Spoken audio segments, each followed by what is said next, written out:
Bismillahirrahmanirrahim. Assalamualaikum warahmatullahi wabarakatuh. Pagi yang cerah ini semoga kita diberkati oleh Allah Subhanahu wa taala. Saya akan menyampaikan sedikit pembelajaran khususnya bagi saya, kemudian mudah-mudahan bermanfaat bagi masyarakat dan umat. Bab yang berikutnya adalah macam-macam najis. Najis ialah suatu benda yang kotor menurut syara, misalnya bangkai, kecuali manusia, ikan, dan belalang.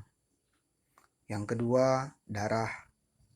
Yang ketiga, nanah. Yang keempat, segala sesuatu yang keluar dari kubul dan dubur. Yang kelima, anjing dan babi. Yang keenam, minuman keras seperti arak dan sebagainya.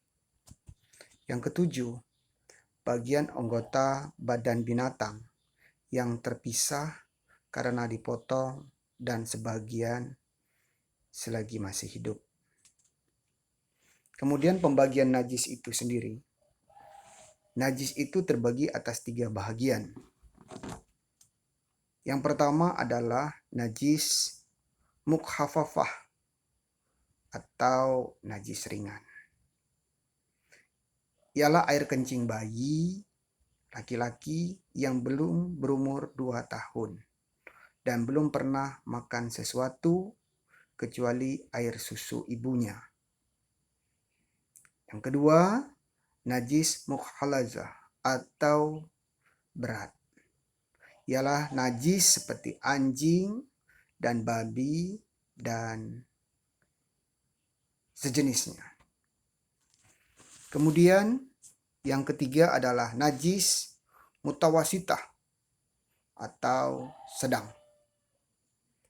Ialah najis yang selain dari 2 najis tersebut di atas yang saya sebutkan tadi, seperti segala sesuatu yang keluar dari kubul dan dubur manusia dan binatang, kecuali air mani, barang cair yang memabukkan, susu hewan yang tidak halal dimakan, bangkai, juga tulang dan bulunya, kecuali bangkai manusia dan ikan serta belalang. Najis mutawasita sendiri dibagi atas 2.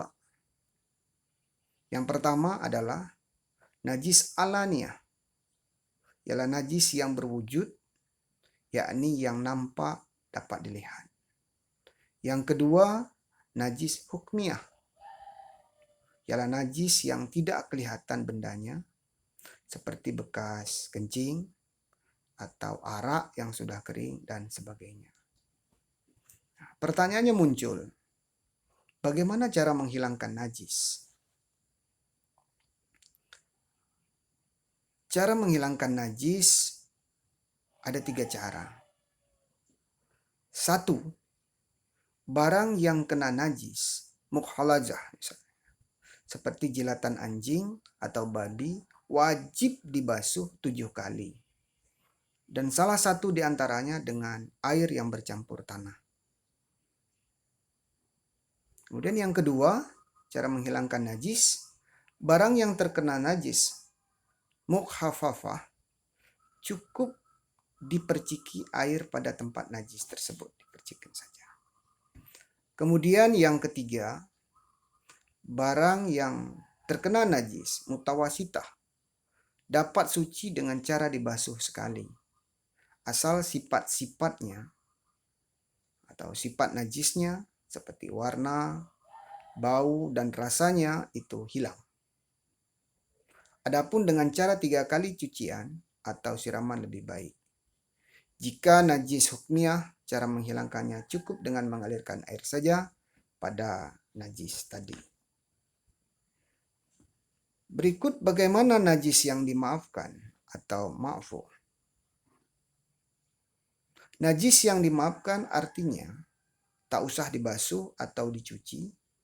Misalnya najis bangkai hewan yang tidak mengalir darahnya, darah atau nanah yang sedikit, debu dan air lorong-lorong yang memercik sedikit yang sukar kita hindarkan. Adapun tikus atau cecak yang jatuh ke dalam minyak atau makanan yang beku, bagaimana? Dan ia mati di dalamnya. Maka makanan yang wajib dibuang itu adalah minyak yang wajib dibuang itu. Artinya mana lokasi yang dikenainya. Ialah makanan atau minyak yang dikenai itu saja. Sedang yang lain boleh dipakai kembali. Bila minyak atau makanan yang dihinggapi itu cair, maka semua makanan atau minyak itu hukumnya najis. Karena yang demikian itu tidak dapat dibedakan mana yang kena najis dan mana yang tidak. Kemudian persoalan istinja. Segala yang keluar dari kubul dan dubur seperti kencing atau bahasanya mohon maaf ini berak, nah, itu bahasa di kampung saya, wajib disucikan dengan air hingga bersih. Kemudian bagaimana cara adab buang air? Nah, Rasul kan mengajarkan kita seperti apa cara atau adab buang air. Yang pertama, jangan di tempat terbuka. Yang kedua, jangan di tempat yang dapat mengganggu orang lain. Yang ketiga, jangan bercakap-cakap kecuali keadaan memaksa. Yang keempat, kalau terpaksa buang air di tempat terbuka, hendaknya jangan menghadap kiblat. Yang kelima, jangan membawa dan membaca kalimat Al-Quran. Mungkin ini pembahasan kita khusus macam-macam najis yang bisa saya sampaikan pada pagi hari ini. Semoga bermanfaat khususnya bagi saya, kemudian bagi kita semua, dan video ini bermanfaat bagi generasi kita mendatang. Billahi taufiq wal hidayah. Assalamualaikum warahmatullahi wabarakatuh.